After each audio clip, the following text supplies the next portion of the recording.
Assalamualaikum everyone! How are you?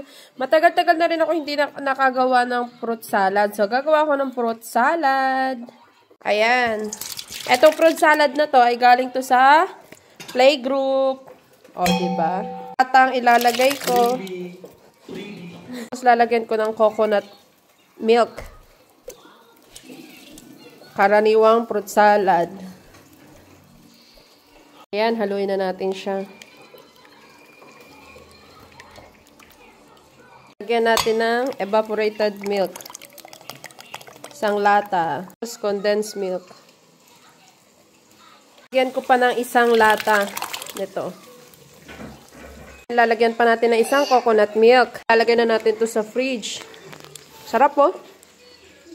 Ayan. Moment of truth! Tikman na natin itong ginawa nating fruit salad na kakaiba.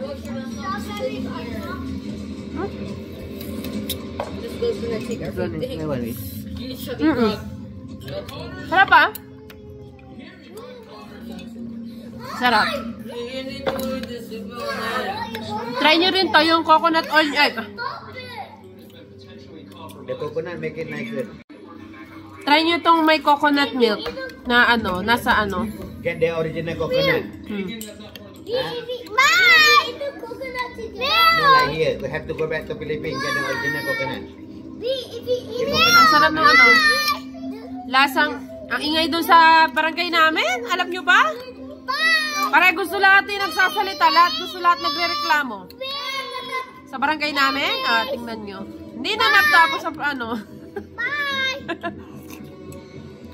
Diba?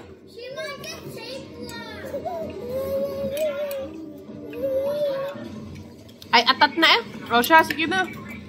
Try nyo din to. Masarap to. Try nyo, lagyan nyo ng coconut milk yung ano nyo. Fruit salad nyo ay mapapa-wow na wow kayo.